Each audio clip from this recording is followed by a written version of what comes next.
دوستان عزیزم سلام. امروز اومدیم با یه ولاگ باحال. ببینید کی اینجاست، براتون مهمون آوردم.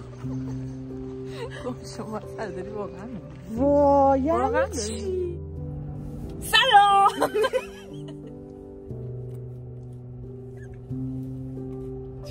میذارم، به خدا میذارم. غلط کردی. عجب کاری هستی. بچه‌ها سلام. میریم برگا پارک. چرا میگی برگا پارک؟ رضا پارک. چه صدایی از خودت در میاری جدیده؟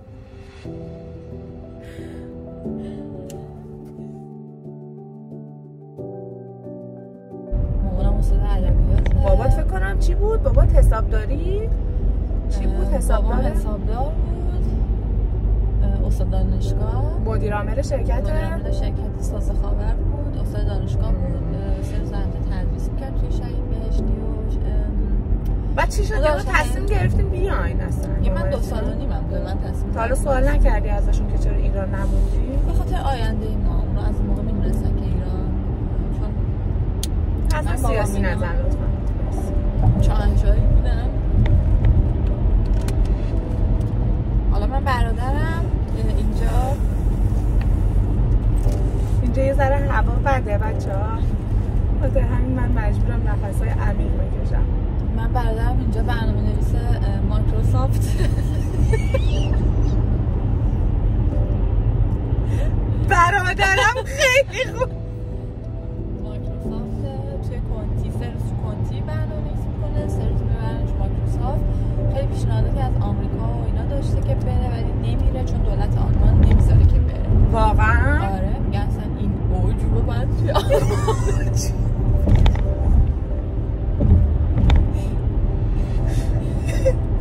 خب امروز می‌خوام بریم چیکار؟ خودم نگم چیکار. نه بسته چی؟ خودم هم بگم چیکارم. بچه‌ها شاید براشون سوال باشه که من اینجا چیکارم. من اینجا یه سالن زیبایی زنجیره‌ای دارم. توی هر شهری یه دونه سالن خیلی بزرگ چند طبقه. آدم وقتی راجع به شغلش حرف میزنه اینقدر تعریف نمیکنه از شغل. نه میخوام بگم که بچه‌ها تصور کنن. تشریف بیارن. ما خدمات خیلی خوب میدیم. پس از فروش هم داری؟ فوس دیگه میباد.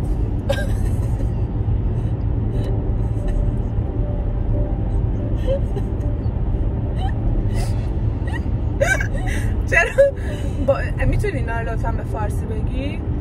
نه اینا مدل فارسی نه. اینا متدای مخصوص آلمانه. اصلا توی ایران فکر نمی‌کنم همچین کاری بکنن. تو که نه فوس دیگه.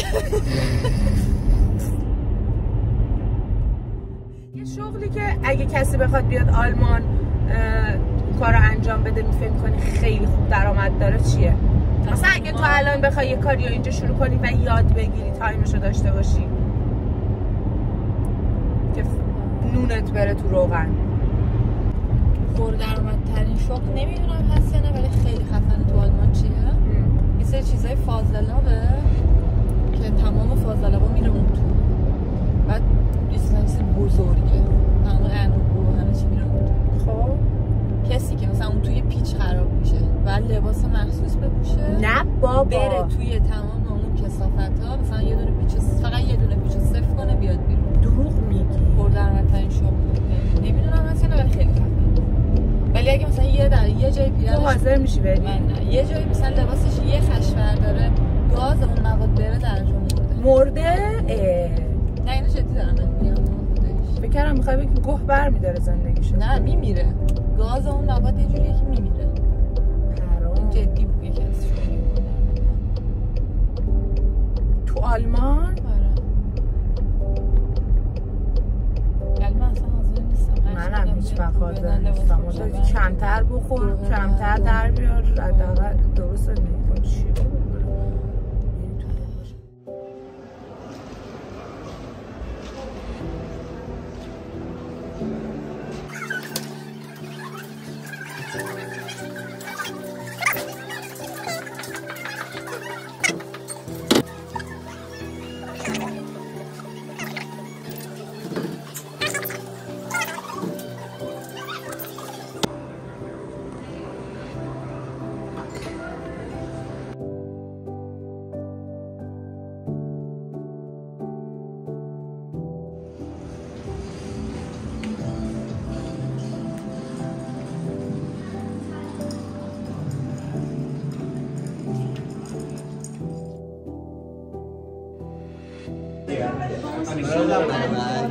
منم اومدم جوین شدم به این جمع کسابت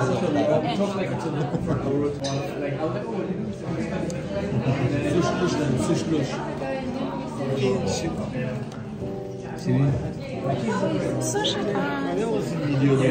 میخوام یه فکتی راجع به این رستوران به شما میگم. رستوران چینیه ولی قطعا صاحبش یا ترک بوده یا اون کسی که منو رو درست کرده ترکه، چون اینجا نوشابه کانادا رو نوشته چانادا.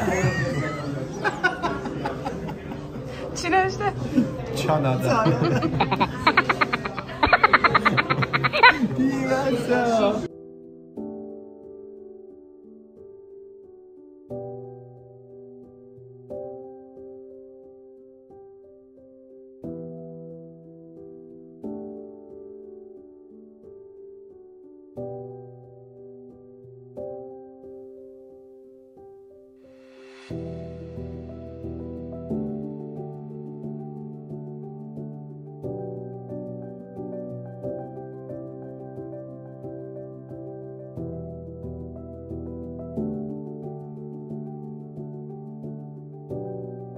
مسعود نظرت راجع به سوشی چی بود؟ سوشی خوشمزه بود، مثل همیشه نبود دیگه. آشپزش همون آشپزی که همیشه می‌کنه نبود، یه ذره اون کیفیت مثل همیشه نبود، ولی خوب. من دوست دارم دیگه. چی میگم؟ نظرت چی بود راجع به سوشی؟ بلند صحبت کن. نظر چجوری بگم؟ واقعیت، صادقانه. آره نه واقعا تو شما نظرت چیه؟ نظر من به نظر علی نزدیک میرسم.